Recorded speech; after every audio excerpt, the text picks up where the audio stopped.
Hola, muy buenas. Es para mí hoy un honor especial el tener con nosotros a una personalidad de la medicina que ha marcado claramente una época en una especialidad compleja y difícil que es la traumatología. En especial ha sido un referente internacionalmente reconocido en traumatología deportiva, pero además por sus manos han pasado otros muchos miles de pacientes anónimos, famosos y no famosos, que han tenido a bien ser cuidados por quien yo diría que es probablemente uno de los mejores traumatólogos del mundo. Hablo del doctor Pedro Guillén García. Doctor Guillén, un placer tenerle aquí en 65 y más, que como sabe es el diario de referencia de las personas senior, y aquí tengo probablemente a un ejemplo claro de un senior, una persona que a sus 87 años sigue operando con una intensidad y una dedicación increíble, que además tiene a gala el cuidar personalmente de todos y cada uno de sus pacientes. Doy fe de que de lunes a domingo el doctor Guillén, cuando está en Madrid, va a ver a sus pacientes, a dar altas y a cuidarlos y mimarlos, porque como él le dice a sus residentes y a su personal, el médico tiene dos cosas importantes a considerar. Una es la confianza de su paciente y otra es el cariño de su familia. Con lo cual, yo creo que es un tema importante, y para mí es hoy un honor el estar con una personalidad como el doctor Guillén, que ha hecho mil cosas, porque aparte de ser un médico clínico y cirujano traumatólogo, él se ha dedicado a la investigación e incluso a la invención. Tiene patentes, como ahora veremos. A mí me gustaría preguntarle primero que nada una cosa muy simple. Es decir, cómo un chico de Murcia que llega a Madrid con 17 años, pues hace toda su carrera y luego decide dedicarse a la cirugía, a la anatomía, que fue lo primero a lo que se dedicó, luego a la cirugía y a la traumatología. ¿Cuál fue el camino que recorrió para llegar hasta ahí? Yo tenía que estudiar en Madrid porque el médico de mi pueblo, al cual le debo ser médico, estudió en Madrid y dijo: tú tienes que estudiar en Madrid. Aquel hombre no tenía hijos y yo me quería mucho y él disfrutaba mucho hablando conmigo o viendo las notas del colegio. Y así crecí, y como era un hombre muy querido y muy bien vestido y demás, pues dije: yo quiero ser médico. Y eso fue.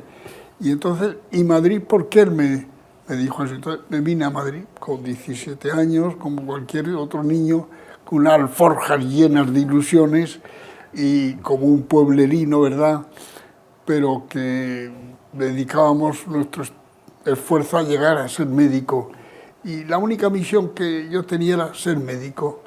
Luego, lo que ya pudo venir en el camino, pues claro, aquel hombre era otorrino y internista, y yo pues no hice ni internista ni otorrino. Entonces, la anatomía, el profesor de anatomía, Orllorca, un gran hombre, y Jiménez Collado, me había gustado muy bien la anatomía, quedé muy bien con ellos, y de pronto me encuentro que he acabado, no existía el MIR, y entonces empiezo la trauma, pero llego a anatomía, e incluso me presenté y gané la plaza por posición de profesor adjunto de la Universidad Complutense de Madrid de Anatomía y Embriología Humana.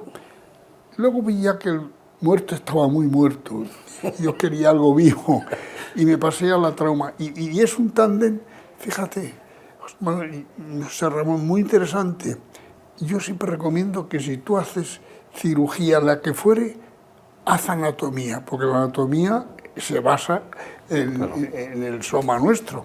Y entonces yo creo que el dúo cirujano no se debe separar entre anatomía y cirugía, o anatomía y traumatología, anatomía y corazón, saber muy bien la anatomía. Entonces yo me decanto por esto, y me fue fácil porque yo conocía la anatomía, y yo se lo agradezco, que aquello fue un caminar, pero yo no lo busqué, me fue apareciendo. He sido un hombre de suerte siempre, José Ramón.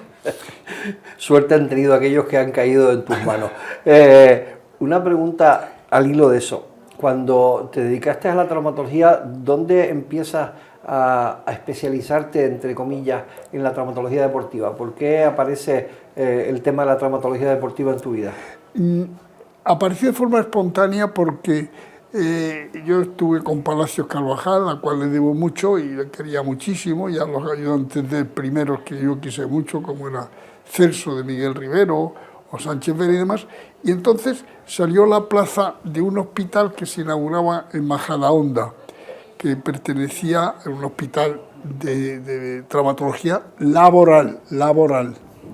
Y aquel hospital, pues, me presenté y me dieron la plaza de jefe de servicio, y luego fue director. Bueno, pues al llegar allí empezamos a hacer mucha cirugía, y en el mundo había aparecido la artroscopia.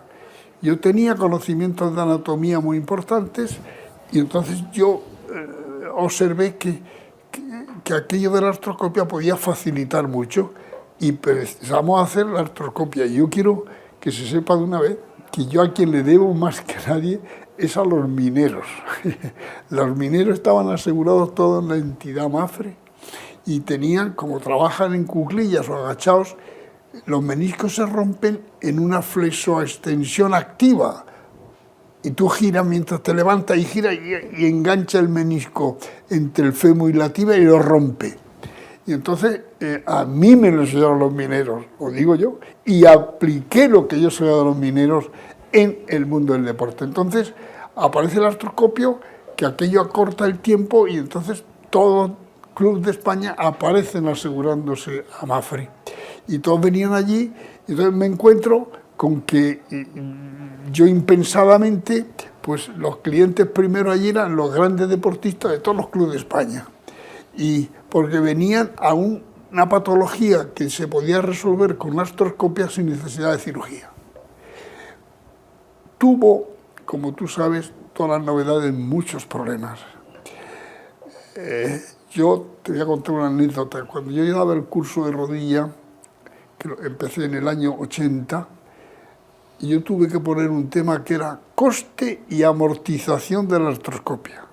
Porque los residentes que venían, el jefe suyo no creía en la artroscopia, el gerente del hospital no quería gastar en comprar una torre, pero los chicos que venían decían: Pedro, hazme esto para que yo vaya a mi hospital y les demuestre que sería baratísimo para el hospital comprar un artroscopio por el tiempo que acorta la curación del paciente. Y entonces puse yo el tema que duró hasta el año 90, que se llamaba coste y amortización de la artroscopia, demostrando que todo hospital que hiciera 200 artroscopias al año le salía gratis, y además sufrían menos los enfermos. Y entonces apareció el mundo del deporte. Esa es la historia. Apareció porque era el único lugar que había en España, incluso en Europa, donde se hacía la artroscopia. Y claro, después ahora seguimos hablando de ese tema, porque además después creaste la Clínica Centro, que es un centro especializado en traumatología y ortopedia. Recibiste el galardón de FIFA como único centro español europeo acreditado para hacer eso. Pero me gustaría un poco, al hilo de lo que estabas contando, hablar de la artroscopia. En primer lugar, para que las personas que nos escuchan sepan exactamente qué es la artroscopia versus la cirugía convencional, que es lo que se hacía antes de que apareció la artroscopia. Explícales a nuestros oyentes y a los que nos están viendo qué es la artroscopia, en qué consiste una artroscopia. Es la visión de una cavidad. Nadie conoce quién hizo la primera gastroscopia, ni colonoscopia, porque por los orificios naturales del hombre se meterían médicos en los siglos anteriores y cualquiera, porque se ahogaba o no defecaba o no hacía pis, se metieron. Nadie sabe quién fue el primero que se metió por aquí para hacer una gastroscopia ni colonoscopia. Pero sí se sabe quién hizo la primera artroscopia del mundo, porque en la rodilla no hay portal. Él tuvo que concebir que, como es una cavidad, concibió, si yo lleno esa cavidad de un fluido, que puede ser aire o puede ser líquido, conduce bien la luz, meto una luz y saco la imagen. Entonces, la genialidad de este hombre, que es un japonés, en el año del siglo pasado, 2018, concibe que él llena la articulación de un líquido, mete una lente que era un cistoscopio. Lo que se usaba era, porque para ya la vejiga, el que había en la para la vejiga vejiga ya se usaba el cistoscopio. La primera que se metió fue cistoscopio. Y yo operé con los primeros cistoscopios. Y entonces él metió la luz y pudo mirar directamente lo que veía. Y lo hizo. En aquel entonces debía haber mucha tuberculosis, ¿sabes?, de rodilla. Y era para tomar una biopsia. Las primeras que hizo él fue morder la membrana sinovial, sacarla y analizarla, que eran tuberculosis. Entonces, eso fue la genialidad, que aquí no hay ningún portal. Él creó el portal de entrada, lleno la articulación de líquido, y ahora por otro portal miro. Y esa es la genialidad de O sea, esto. básicamente con 2 pequeños agujeritos que le haces a la rodilla con anestesia local o epidural, pues básicamente entras, ves lo que está dentro, puedes extraer el menisco roto si llega el caso o hacer la reparación que sea y el individuo se va a su casa en poco tiempo. Claro, esa cavidad tú, como metes luz, y ahora, al principio fue con visión directa, que era muy... y terminabas abriendo. Y perdí mucha gente porque no querían pasarse tiempo para aprender. Yo aprendí mucho tiempo mirando así y luego abría, pero pronto vino la pantalla, se pasó la imagen en una pantalla y al principio estabas tú solo operando mirando y cuando vino la pantalla no se fue nadie del quirófano. Claro. Todo el mundo quería ver el espectáculo de la...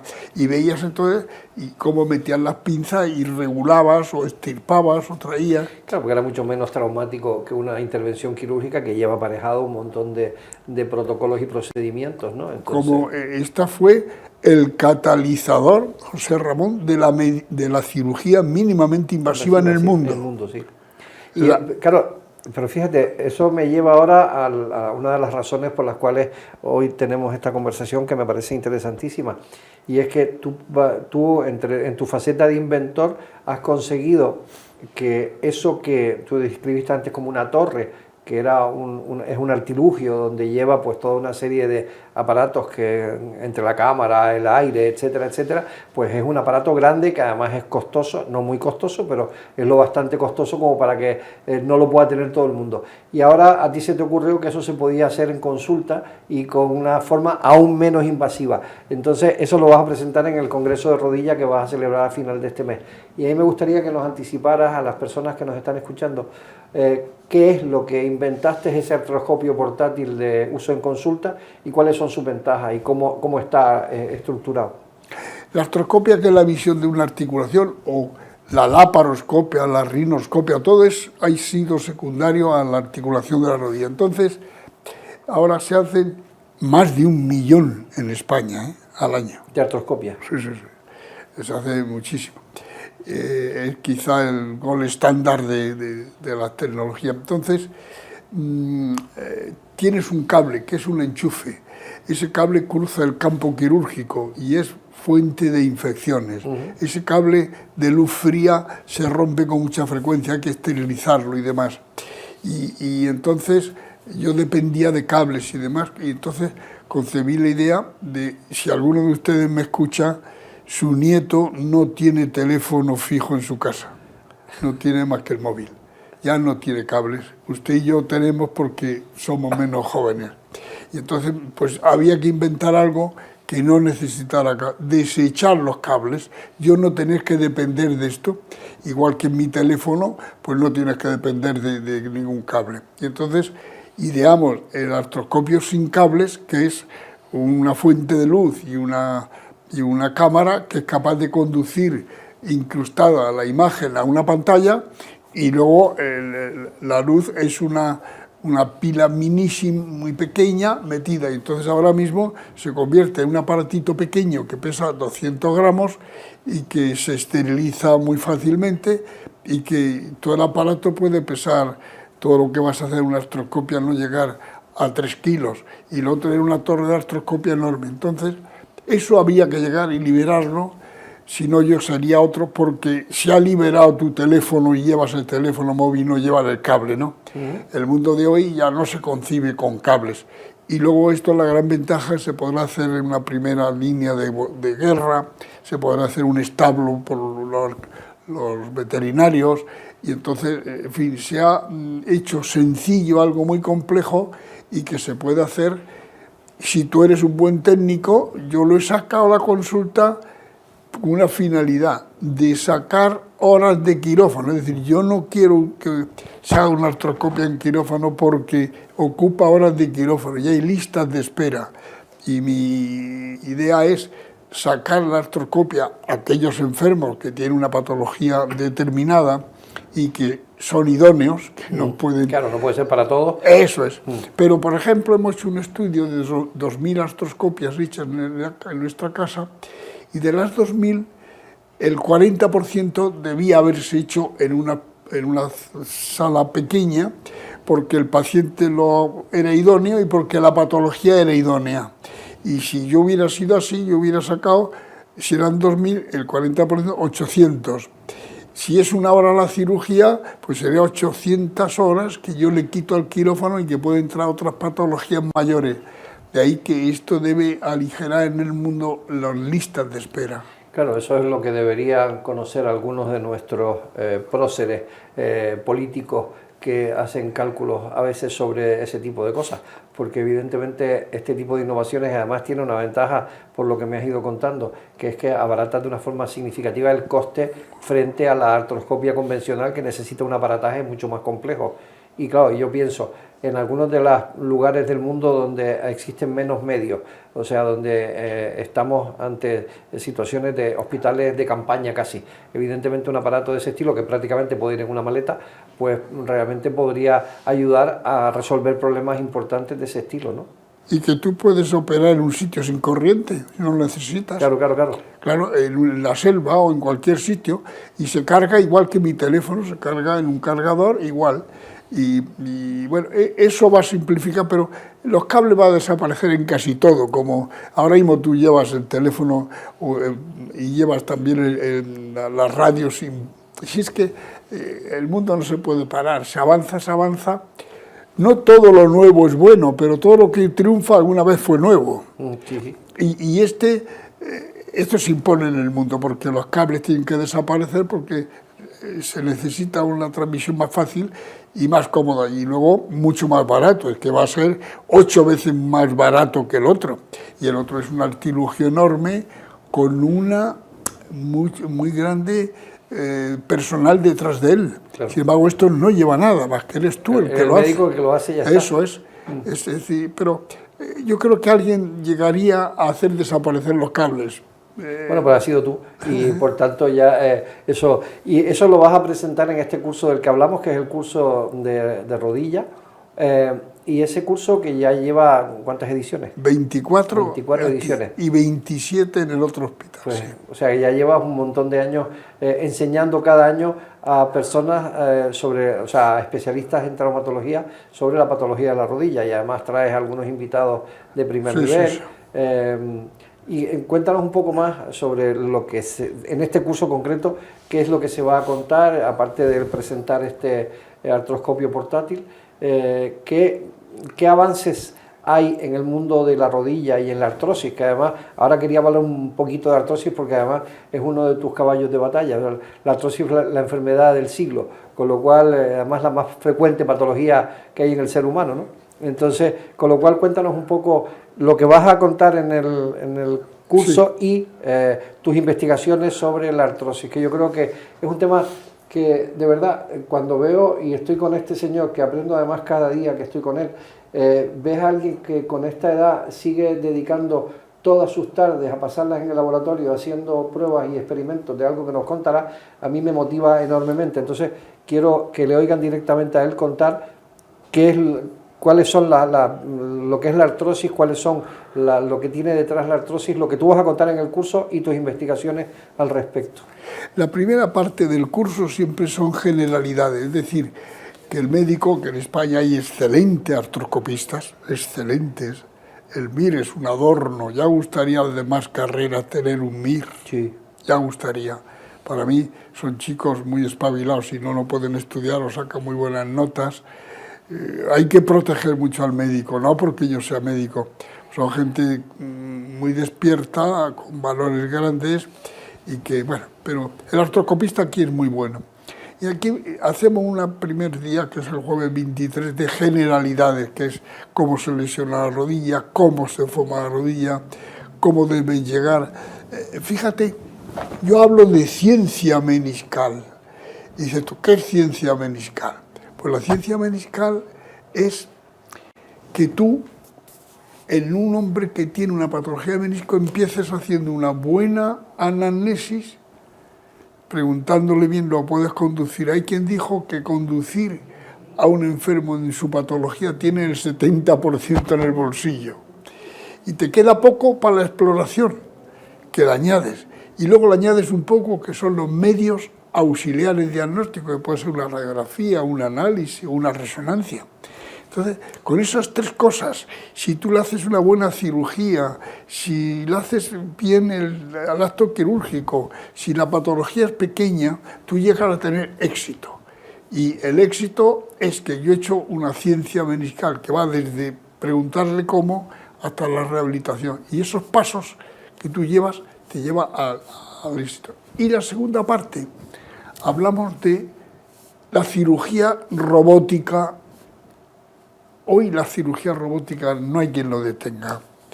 Hace poco me hablaron, Pedro, pero que quisiera que hablaran de un tema que están ensayando y me parece mal, que dicen, va a dejar de ser humana la cirugía con el robot. ¿Qué tiene que ver? Tiene que llevarlo un médico el robot para conducirlo. No dejará de ser humano. Y nosotros tenemos una grandísima experiencia en la cirugía robótica, en prótesis, tanto rodilla como cadera. Nuestro centro ha hecho más prótesis con robot que el resto de España y Portugal juntos. Y entonces vamos a exponer ese día con todos los españoles y americanos y también de Indonesia y de todo el sur de América, que vienen cada uno a exponer, y nosotros vamos a moderar esa mesa demostrando lo que aporta la cirugía robótica, que es la precisión. Eso es muy importante, muy preciso, que tu corte muy ajustado. Ese va a ser un día, el viernes, dedicado a la aportación de la cirugía robótica a la prótesis de rodilla. Y el tercer día y último es la artroscopia en consulta, con una serie de más de 20 compañeros muy buenos artroscopistas de todos los hospitales de España, de todos los sitios, que vienen y que yo les expongo que, como son buenos artroscopistas, que se deben salir patologías idóneas y enfermos idóneos fuera para dejar libre horas de quirófano para otro. Eso ya la Administración de Madrid y otras están preocupados con eso, porque yo tengo la idea, José Ramón, de que del 40 al 50% de las cirugías artroscópicas de rodilla, de tobillo y de hombro pueden salir a la sala sin perder la misma calidad. El artroscopio es el mismo, el cirujano es el mismo, solo que tienes que dedicarle más tiempo.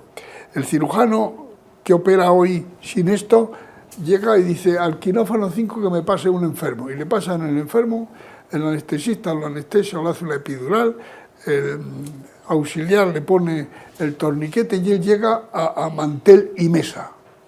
Y eso no será fácil convencer al médico, decirle, pues ahora no. Ahora te vamos a la consulta donde tú tienes que marcar las entradas, tienes que anestesiar las entradas, tienes que poner anestésico local y operarle, y entra andando y se va. Perdona, eso es importante, es que el individuo entra caminando a la consulta y se va caminando de la consulta después de que le has hecho la intervención. O sea, claro, eso es lo que, además, desde el punto de vista del paciente va a ser espléndido, ¿no? Porque es que eso les parecerá un milagro. Dice, oiga, es que usted entra caminando, le operan la rodilla y sale caminando. O sea, eso de por sí ya es algo que a la gente que no está en el gremio le puede resultar mañana yo te invito a que veas uno que hacemos a las 11:30. Y entonces, un gran jugador de esto de pádel. Y entonces, ¿qué haces? Que el enfermo es todo ambulatorio, ni necesita cama. es muy barato. Claro, no elijo los 100 que he dicho, ya he quitado 50, es decir, he elegido aquello porque hay otros que son muy asustadizos, en fin, la vida, cada uno somos diferentes. Pero eso va a liberar horas a ese departamento hospital grande como La Paz, el Gregorio Marañón, tienen que soltar para entrar enfermos más complejos y va a aligerar las listas de espera, seguro. Y la última parte de esta entrevista, yo estaría horas contigo hablando y tú lo sabes, pero como tenemos el tiempo limitado, a mí me gustaría que contaras qué estás haciendo y qué estás investigando junto con un premio Nobel japonés y con Juan Carlos Ispizúa sobre la curación de la artrosis a través de una molécula. Cuéntanos un poco qué es y en qué fase están y qué están haciendo. Yo llegaré hasta donde puedo porque tenemos unas limitaciones enormes. Claro, bueno, mira, la artrosis es la enfermedad más prevalente del ser humano a partir de los 35 o 40 años. No hay otra más prevalente. Y el coste es enorme a la humanidad, es enorme. Y es el desgaste del cartílago que se desgasta.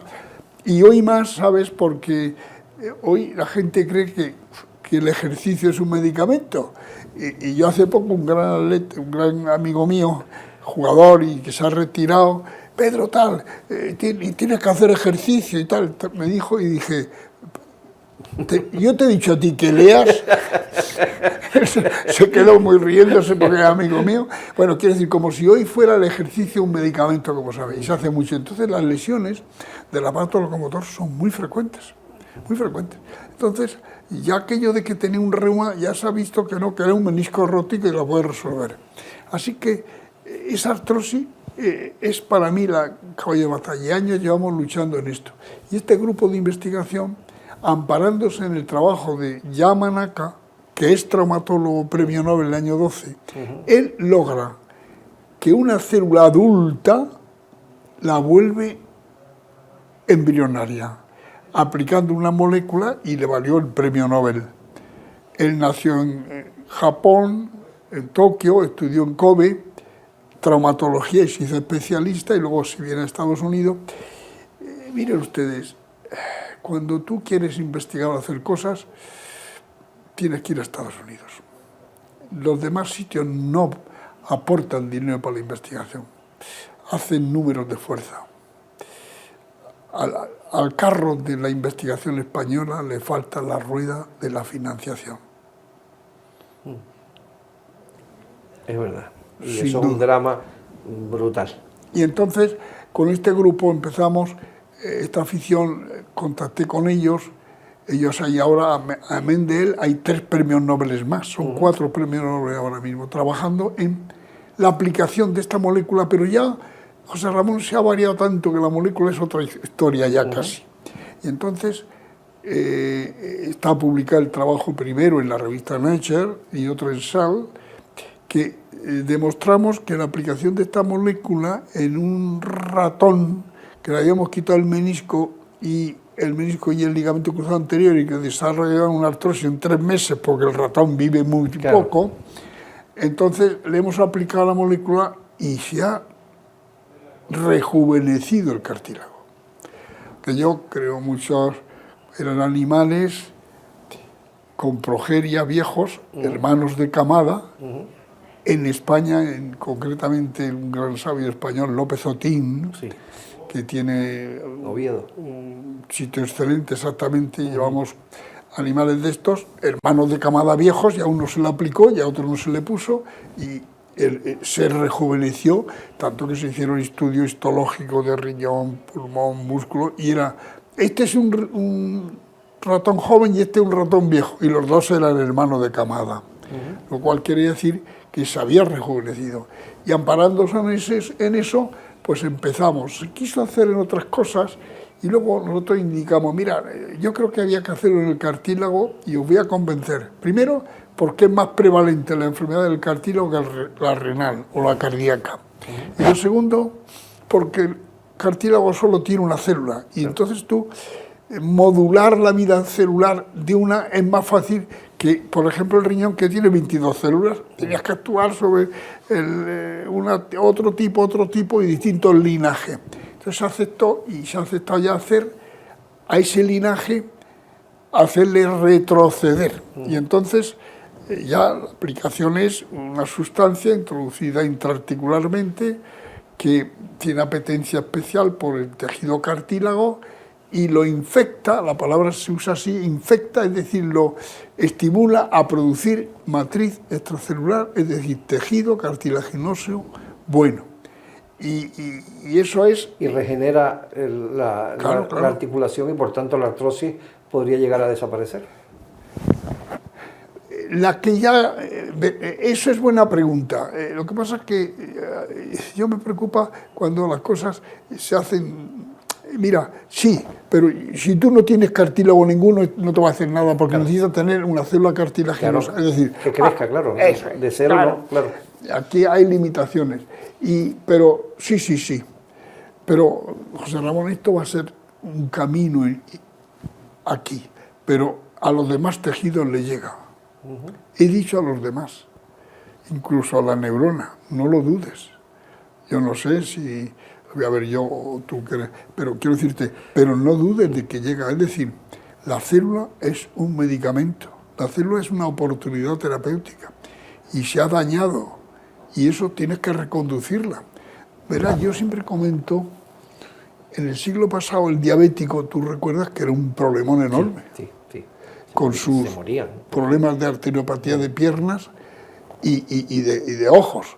Y decían que el diabético estaba divorciado de sus pies, decía un amigo mío. Primero, porque no se los ve, porque tiene retinopatía diabética. Y segundo, porque no lo siente al tener arteriopatía del pie. Claro, y por eso se lo tiene que cortar. Entonces, y sin embargo, gracias a la insulina, ese enfermo hoy puede ser hasta atleta de élite y hacer una vida normal. Es decir, eso es una hombrada médica. Gracias a un producto químico yo le incorporo a la sociedad. Pero el trabajo no está terminado, que es lo que yo propuse. El trabajo se va a terminar el día que a ti o a mi diabético me des un elemento, el que fuere, que yo ponga en marcha esa célula que está vaga o enferma, lo que tú quieras decir. Que las células del páncreas que no están produciendo la insulina decidan empezar a activarse y a producir la insulina que normalmente debían producir. ¿Sí? Y eso va a ser el camino de la medicina, es decir, la célula es un medicamento hoy. El reconducir el cáncer mismo, reconducir la célula dañada será el porvenir. Y con biopsia te van a decir muchas cosas. Y yo soy de los que piensan que van a aparecer igual que hay ahora McDonald's en cada esquina, va a haber una clínica de día donde tú llegas y te van a hacer un análisis de sangre, orina, saliva, lágrima, y te van a tomar una biopsia de piel y te van a decir medicina predictiva para usted, tal. Eso llega ya. Pues Pedro, ha sido un enorme placer el poder conversar contigo y transmitir a nuestra audiencia tus enormes conocimientos y sobre todo la pasión que le pones a lo que cuentas y sobre todo a la gente de edad provecta, a las personas, digamos, de más de 55 60 años, que son la mayor parte de nuestra audiencia. ¿Qué mensaje final les daría a alguien como tú que está activo, continuamente buscando nuevos retos y que estás además haciendo el bien a la humanidad que haces a través de tu trabajo? ¿Qué mensaje final les daría como cierre de esta entrevista a esas personas que nos están escuchando y que tienen dudas sobre qué va a pasar con mi vida cuando tenga esas edades? Fíjate, yo digo que la mayor mala suerte que puede tener en el mundo uno es triunfar en algo que no te gusta. Si tú triunfas en lo que te gusta, querrás seguir haciéndolo, porque te distrae, te entretiene y te siente feliz. Si tú estás en una parcela, cuando hablan ahora de retirarse, es decir, si a ti te retiran, le han metido fuego a una biblioteca, eso no se dan cuenta los políticos. Pero y cuando este hombre que ha venido a recibir el premio del BVA a los 73 años, lo que quiso decir que gracias a que está en Estados Unidos han entendido que puede seguir trabajando. En Europa estarían ya, como dijo él, estaría viviendo en Mallorca. Sí, sí, claro, que es que, Quiero decir, de hecho, eso es cierto. Por eso el consejo es que tú lo que haces te gusta, lo sientes y puedes seguir teniendo caminos de más o menos esfuerzo para seguir manteniendo esa ilusión mira, devolver las capacidades al paciente que ha perdido por la enfermedad es el don más grande del mundo que tiene la profesión médica. No hay don mayor que devolverte tus capacidades. Ese don es una satisfacción tan grande. La mirada agradecida de un enfermo no tiene que ver con ninguna otra cosa. Sí, eso puede ser una buena definición de la felicidad. La mirada agradecida de un enfermo después de que le has devuelto esa capacidad que había perdido. Pues muchísimas gracias, Pedro Guillén. Muchísimas gracias a las personas que han tenido la gentileza de escucharnos y hasta una próxima ocasión. Nos despedimos de ustedes.